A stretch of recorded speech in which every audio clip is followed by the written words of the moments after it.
Greetings, conversationalists. It's Eric Erickson here across the United States of America, live from the front parlor in the Texas governor's mansion. The last time I was in this room, the former governor was ranting and raving about the hippies marching down the street with choice language we can't say on radio. I've got with me in the room the current governor of the state of Texas. I'm here for the University of Georgia, University of Texas game. Listen, I lost a bet, and I'm supposed to bark in front of the governor of Texas, but I also have a sense of shame and humility, and I just can't bring myself to do it because I got on that plane last night on the way over here, and these UGA fans, and I'm a LSU fan anyway, they were barking at the people who had University of Texas stuff, and a poor guy from Oregon. I don't even know what he was doing on the plane. They were barking at them, and the flight attendant, who is from Atlanta but a Georgia Tech fan, threatened to evict everyone from the plane. So it's not going to happen. So instead, I'm going to be joined by Governor Abbott, who's sitting right here next to me. Thank you very much for lending your home to me doing the show today. Welcome to Texas. So let's, first of all, I'm going to ambush you with something you may not know. I'll get your hot take on it. This morning in Pennsylvania, Bob Casey just launched an ad with him hugging Donald Trump. And in Wisconsin, Tammy Baldwin is doing an ad. It just went up on air about an hour ago with her and Donald Trump. Makes me wonder what the polling in Wisconsin and Pennsylvania should be if the Democratic incumbents are running ads with Donald Trump.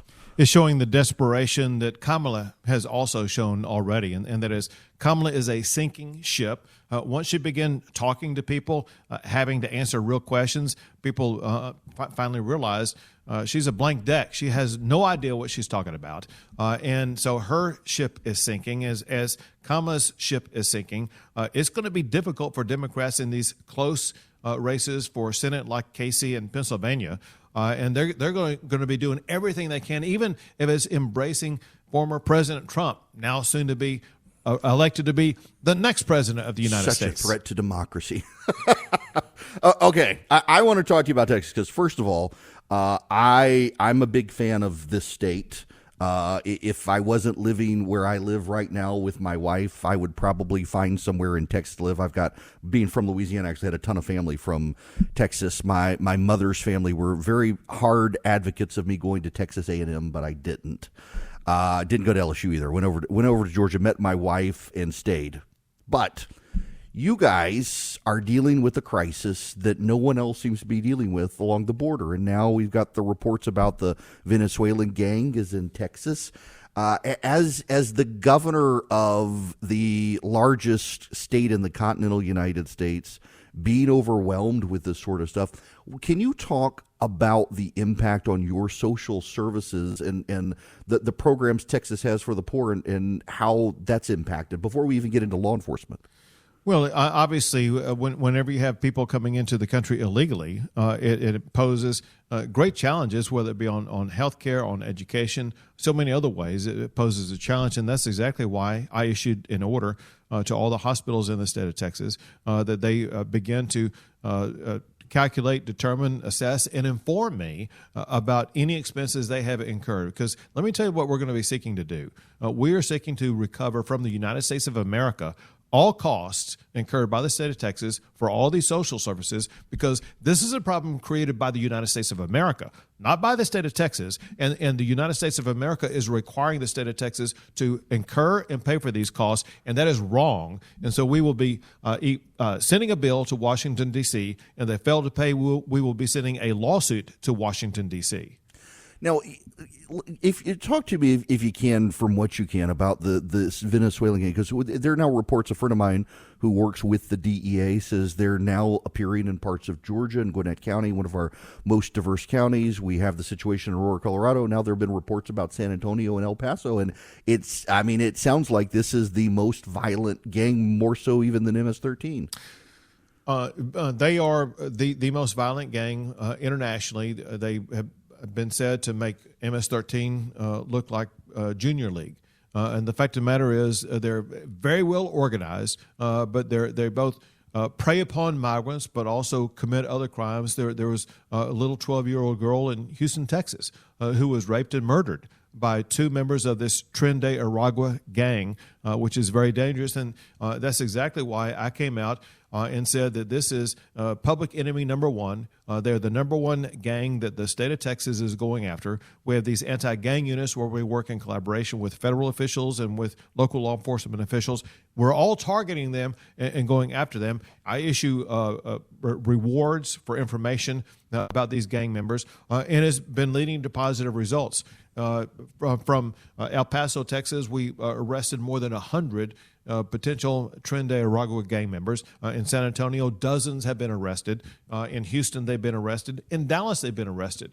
And so they go to the large cities where migrants may have gone to themselves, whether it be in Texas, in Colorado, in Georgia, or so many other states that they're prolific. In New York, you may recall the story a couple of months ago where Tren de Aragua members in New York attacked police officers in New York. So, and know this also, it's been surfaced and learned through intelligence that Tren de Aragua members in the United States have the green light to shoot law enforcement officers in the United States.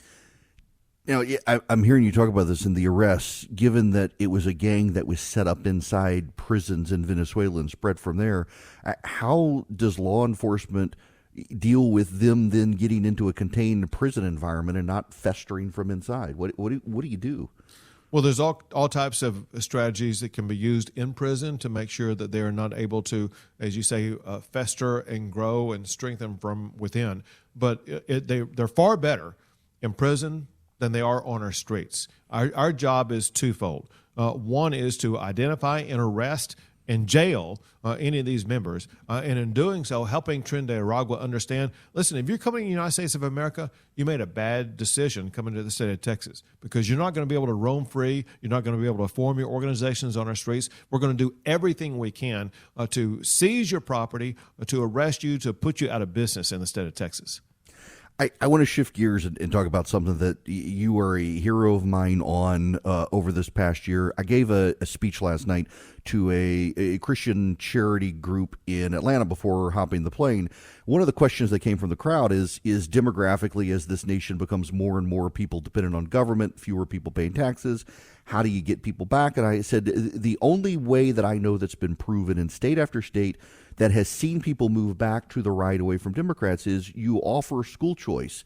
And Democrats hate it so much, parents who may otherwise vote Democrats suddenly become Republicans, like in Florida and other states. And now you, having had resistance from your own party, primaried a number of people successfully to be able to build the pool of support, assuming the election goes the way we expect in Texas, to be able to get school choice here. Why go through the effort of battling Republicans in primary? Because it is rare for an incumbent governor in your position to take on his own party in primaries.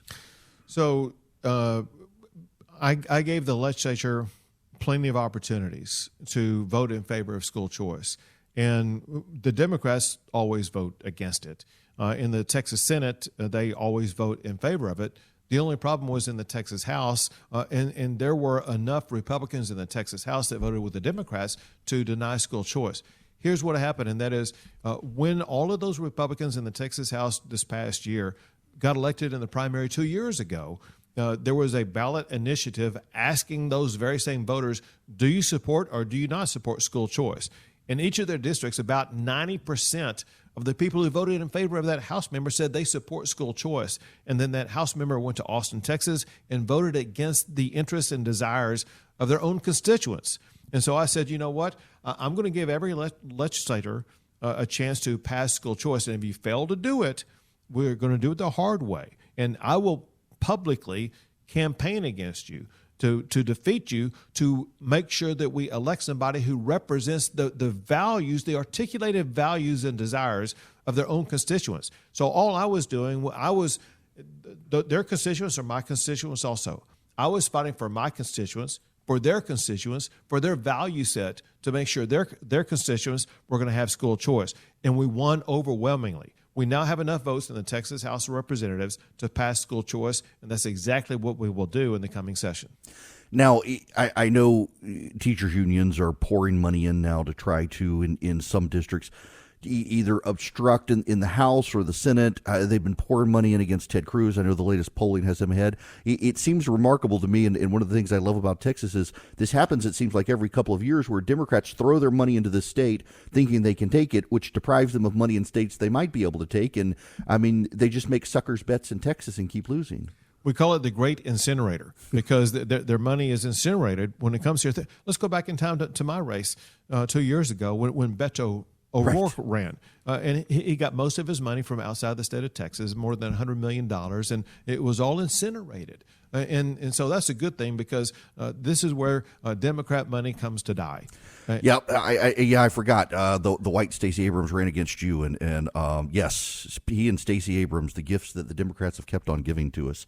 Now, before you get out of here, I've only got a couple minutes left. I should say the main reason I'm here is we have this historic football game.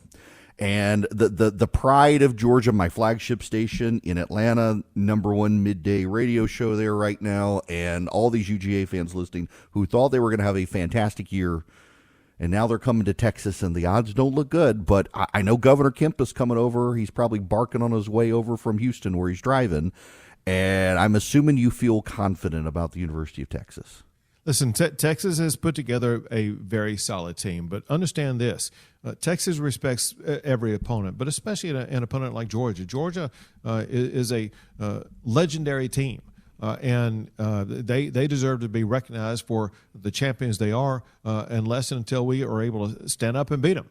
That said, when you look at the quarterback room that Texas has, when you look at the wide receiver room, when you look at the offensive and defensive line, and in fact the overall defense that Texas has, which is maybe ranked either #1 or #2 in the country, this is a more solid Texas team than we've had since the days of Vince Young when we won a national championship. So this is going to be, hopefully, a game for the ages where you have two of the best teams in the United States of America playing against each other. There'll be millions of fans across the country watching this, and it's just going to be a great fall spectacle here in Texas. I have to admit a soft spot for the University of Texas, and it doesn't mean I'm talking about the cheerleaders. You guys have a Manning now, and being from Louisiana, it's like it is genetic in the blood of Louisianans that we have to root for people who have Mannings on teams. So I got a conundrum. My wife's family, they're tech people. I like UGA. I'm an LSU guy, but it's going to be an interesting game. There is a massive crowd here. Austin has got the Formula One race and this game this weekend, and there's something else going on. Somebody at the hotel was talking about. I was amazed. I think I got the last hotel room in the city. It is slammed. The one thing I haven't seen, though, that I'm surprised by is the tents on the sidewalk. The last time I was here, there were tents everywhere of homeless people, and I haven't seen them so far downtown. It seems like maybe common sense is starting to prevail around here. Some common sense, and maybe the law that I signed that bans homeless encampments, and that got rid of them. Well, God bless you. I mean, honestly, the last time I was here, I was staying at the time. I guess it was the Intercon. It's changed now, and I couldn't walk outside without falling into a pup tent. Yeah, that was completely unacceptable, and I said we're not going to have it anymore. And so we passed a law saying they cannot exist anymore. And then in the aftermath of that, the United States Supreme Court issued a decision recently saying that homeless encampments can be banned. Now, Governor, this is where I'm a bad radio shows because I forget most radio shows, like every 5 seconds, stop and say I'm talking to Governor Greg Abbott of Texas. And now here we are at the end, and I'll remind people, I've been talking to the governor of Texas. Thank you for opening your house to me today. Thank you for letting me come to the tailgate tonight. Hopefully Governor Kemp makes it over here before I get off air so I can chat with him. And if you want to come back and harass him, you're more than welcome to. But thank you very much for being here. Great to be with you, and hook 'em horns. Greetings. Welcome. It's Eric Erickson here. So it's technically an open line Friday, but I had to allow my producer call screener. It's that time of the month and he needed to go kill animals for hormonal reasons. And so he's gone to kill hogs in Florida. So we don't actually have a call screener today. However, those of you with iPhones, those of you who generate the blue chat bubbles, unlike Kevin, who's in the room with me, you can use your voice memo app and you can email a voice memo to contact@ewerickson.com. I'll actually make Philip work instead of letting him sneak out to go fish, and he can listen, make sure it's appropriate, and I have the power to play that. We are now Also, looks like Governor Kemp is not going to make it to Austin before the show's over, so we're going to figure out how to get him on the phone with me. We'll make that work. So, how about them apples? Now, I got to tell you, before we get it, look, we'll get into what happened last night. We will. Trump was actually very funny. You know he's very funny because the humorless shrews at the Washington Post, the terrorist propaganda outfit, are very, very unhappy today. They're mourning the loss of their deputy supreme editor, Sinwar, after their supreme editor, Nasrallah, was killed a few weeks ago. And they're like, Trump was not funny. Orange man, bad. No humor, bad. Because he made jokes about Kamala Harris, and he made a joke about Doug Emhoff and the nanny. How inappropriate. Kamala Harris did not show up at the Al Smith dinner last night. The last person running for president who did not show up at the Al Smith dinner was Walter Mondale. And look what happened to him. So she sent a video after she saw what happened. After Sinwar decided he wasn't going to show up to entertain the Catholics yesterday, she decided she better at least send a video so she didn't wind up like that guy. The Pope sent the Jews after him in Rafah, and look what happened. So she sent a video. It was not funny. It was so not funny that even Jim Gaffigan, who hates Donald Trump, stood up and started making jokes about how bad the video was. You understand how North Korean propaganda the American media is when the Wall Street Journal, the Washington Post, and the New York Times this morning were trying to mention the humor in a video that a professional comedian, Jim Gaffigan, thought was so not funny, he compared it to him FaceTiming his kids during a piano recital. That's how unfunny it was. We will talk about that because there's actually a tie-in here to the campaign. I'm beginning to get more and more confident that Kamala Harris is going to lose, and I want to explain to you why when we come back, before we even get into what Trump said last night. Before I do any of that, I got to tell you about my Eden Pure Thunderstorm. You can get 3 of them for less than $200. You save $200 at EdenPureDeals.com. You'll see the discount code box, ERIC3, ERICK3. Yeah, I've got mine in my travel bag because you can hold it in your hand, and I'm in Austin, Texas, surrounded by beatniks, hippies, and pretend cowboys who've decided the way to be a cowboy is to grow long hair and not wear deodorant. And so to make sure that my hotel room would not stink, I have it with me. I've used it in cars. It wipes out smoke odors, litter box odors, pet odors, dirty diaper odors, hippie odors. It works. You can get 3 of them. Save $200. EdenPureDeals.com. The discount code ERIC3. You plug it in with a USB cord or you plug it into the wall. It's also an air purifier, so it gets rid of the dust. It gets rid of the pollen. It gets rid of those things that float in the air. And it gets rid of hippie smell in Austin, Texas. So if you go to EdenPureDeals.com, put in the discount code ERIC3. You'll get 3 of them. You'll save $200. You will get them for less than $200, and you can thank me later. Upstairs, downstairs, your travel bag, your RV, your basement, wherever you need them. EdenPureDeals.com, discount code ERIC3. Welcome back. It's Eric Erickson here across the United States via phone. Not going to be able to make it over here before I get off the air. Joining me is the governor of my state, Brian Kemp. Welcome to the show. Thanks for doing this by phone. Oh, great to do it. So I will tell you that the governor of Texas didn't trash talk too much about this football game tomorrow, was very complimentary about UGA, but insisted that they would trash your university. Well, we'll see how it goes. You know, the good news for Georgia, I think, is that we have not played a complete game yet.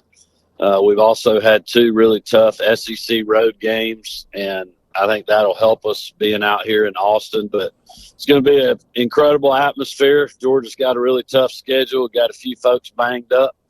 But, if we play our best game, we got a chance to win. That's all you can ask for.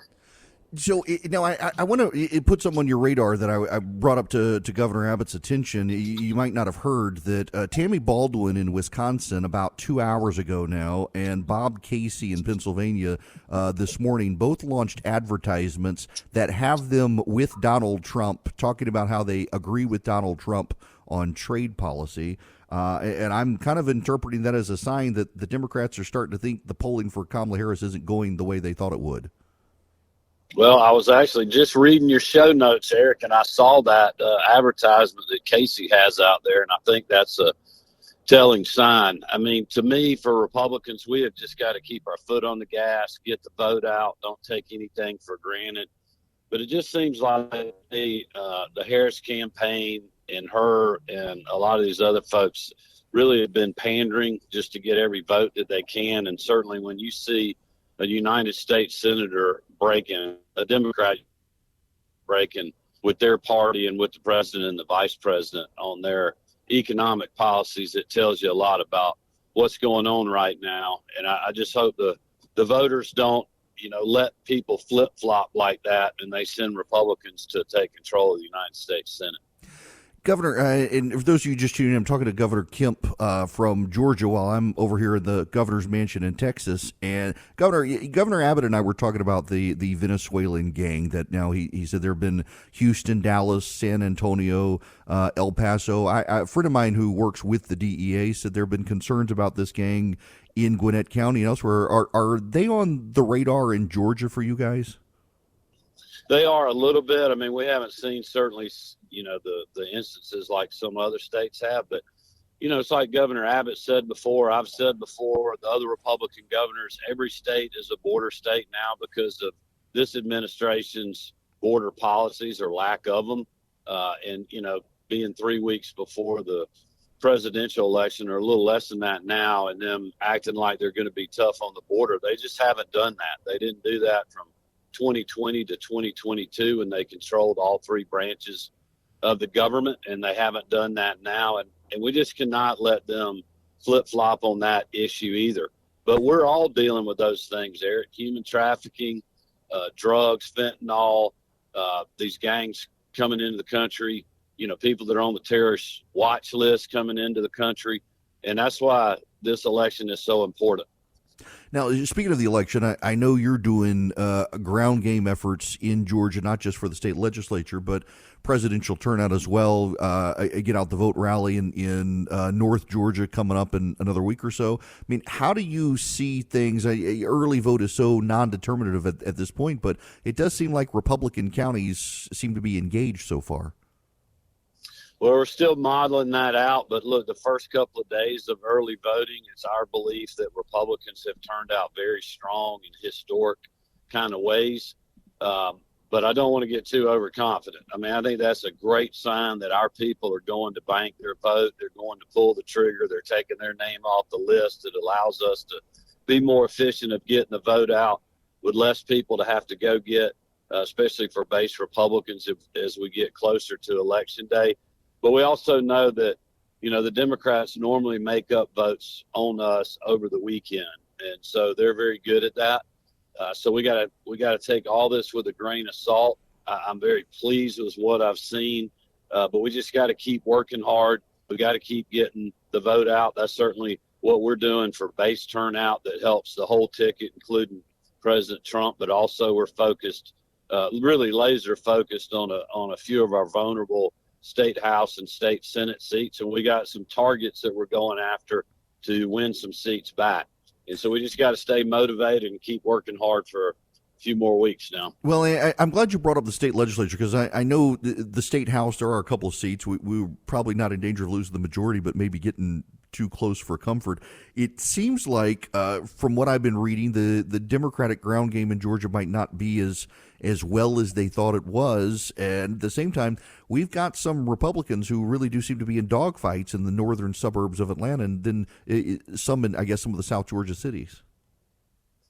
Well, I know Marty and I were down doing get out the vote rally and event with Noah Harbuck in Middle Georgia the other day. We had that race. We polled that race, a month ago or 6 weeks ago. He was down by 7 points. We polled it the other day after we started doing our targeting. We're door knocking there to turn out base Republicans, but also to make sure that people know what Noah stands for and what his opponent stands against in good policies that we've been doing when it comes to crime and taxes and, other things like that, boys playing in girls sports and things of that nature. And, that race is now tied. So that's a seat that originally, Republicans weren't so sure we were going to be able to pick up. And now it looks like we got a real shot at that. So we're not only defending our seats and our majorities in the legislature, but we're also going on offense in some races too.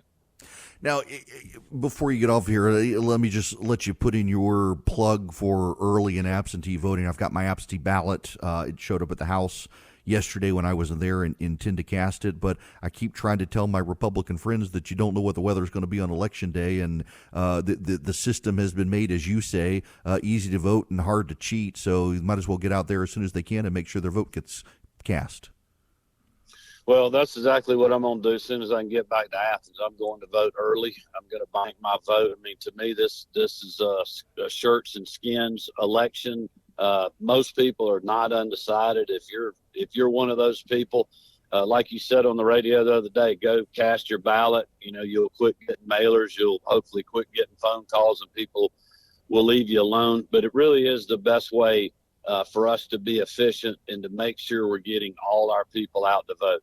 And, I would remind people too, Eric, if they're, getting an absentee ballot for some reason, it gets close to the election and they're concerned about the mail, they can always drop that ballot off at their local elections office.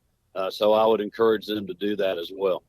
Governor, last thing for you, I want to put a pitch in for a piece of legislation for next year that I hope you and the Republicans might get behind. And I'm a big fan of the idea that after the election is over, if we continue to get text messages demanding money from politicians, that whoever sends them gets the death penalty.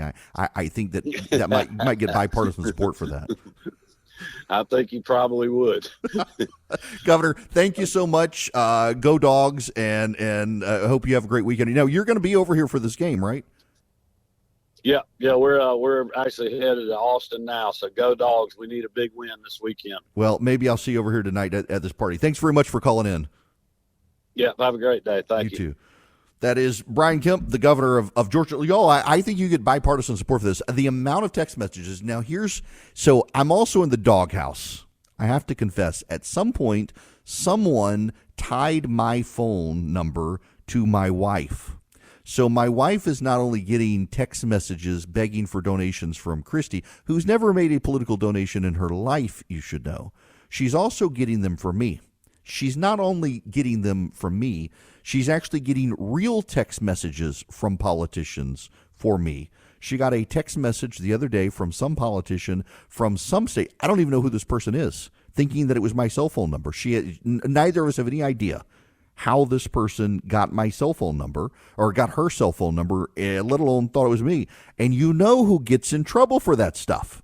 It is not the random politician troll who text messages my wife looking for me. It is your host who gets in trouble because his wife gets text messages for her husband, and she hates politicians. I mean, you know what they say, the old joke that politics comes from the Greek word poly meaning many and ticks meaning blood-sucking creatures. And she's getting these people texting me on her cell phone, and she's furious with me. Your beloved host is in trouble because these people are texting my wife. I think the death penalty is appropriate, if nothing more than to save my marriage. Now, we shall move on because I gotta go back to this. Yes, we're getting to Trump. I got lots of audio, but I had big guests.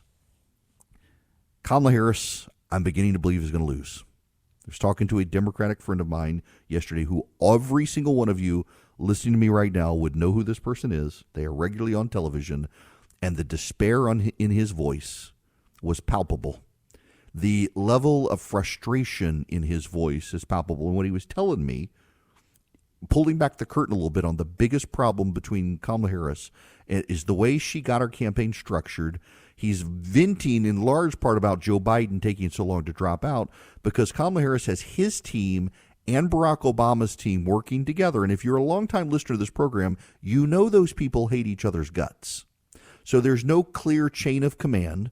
There's no clear line of authority. She also has her family members involved who ran her own primary into the ground, and she's trying to get all these people stuck together with a coexist bumper sticker to try to make a campaign work in ways that aren't working. And they're fighting with each other internally. You have different budgetary demands depending on who you talk to. The ground game operation that she's put together in Philadelphia was Joe Biden's ground game operation, which isn't a good operation. And by the way, no one can find who's doing what. They're spending millions of dollars on ground game operations on the Democratic Party side, and no one can seem to find they're actually registering voters. So, for example, in college towns in North America, it is the biggest base of young voters for Kamala Harris. Did you know, because I did not know until yesterday, I did not know There has been no coordinated Democratic effort to do voter registration of young college students this time. The Biden team thought they were doing it, but no one budgeted for it. It is political malpractice. And these Democrats that I'm talking to, who you all would know, are beginning to despair. There was a big story in the Politico 2 days ago about the Democrats in Pennsylvania angry with the Harris team over how they're handling Philadelphia. They don't think they're doing it. Democrats, you got to remember, they're not Republicans. Democrats do not start knifing each other in the back before the election. They wait until after the election. The fact that they're knifing each other in the back right now is another indication of how bad it is. Tammy Baldwin in Wisconsin would not be running an ad with Donald Trump, who she hates and considers a threat to democracy, if Tammy Baldwin thought she was winning. On top of that, Bob Casey in Pennsylvania would not be running an ad with Donald Trump in Pennsylvania if he thought he was winning Pennsylvania. They would not be running ads with a man they consider a threat to democracy if they thought that Kamala Harris was doing well in their states. The fact that two Democrats who are endangered are running ads featuring Donald Trump suggests Kamala Harris's polling in Wisconsin and Pennsylvania is terrible. And by the way, I will have you know, I talked to one of the most senior members of the Trump campaign 2 days ago, and he said in their polling, they feel really good about Wisconsin and Pennsylvania, but they feel even better about Michigan than they do Wisconsin. I'm telling you, all the signs are pointing to the wheels are coming off the Harris campaign. We're going to have like Jonathan Martin at Politico, once he starts savaging Harris, because you know he's been a big defender of her lately, the reporter who a year ago was writing how Democrats wanted her out of the race, if he starts savaging her and her campaign the next week, you know his book deal is toast and he knows she's going to lose. All these reporters who have been cheering her on, they've all got book deals, the tell-all scoops of what happened behind the scenes, how Kamala Harris became the historic first black woman to be president of the United States. It's not going to happen. As Trump said last night, Chuck Schumer has a better chance of becoming the first woman president of the United States, given how woke the Democrats are, than Kamala Harris. All right, before I get out of here, I got to tell you, Old Glory Bank is literally my bank. I was at a Governor's Gun Club last night in Kennesaw, Georgia, and they're one of the businesses I've sent to Old Glory Bank, and they were talking about how the bank has stepped up to help them. Because Old Glory Bank was started by conservatives for conservatives. Those debanking trends you're reading about. You know, Melania Trump apparently had a bank cancel her bank account. That's not going to happen at Old Glory Bank. It was started by Larry Elder and Ben Carson and John Rich and other conservatives who understand what progressives are doing with banking in this country. So if you get an account with Old Glory Bank, it's by conservatives for conservatives. I've invested in the bank, full disclosure, because I got a checking account with them over a year ago, and I love it. Been so happy with them. You can too. OldGloryBank.com. OldGloryBank.com. I was a customer before I was an advertiser. I'm so glad they advertise with me. To my knowledge, I'm the only radio show host they advertise with.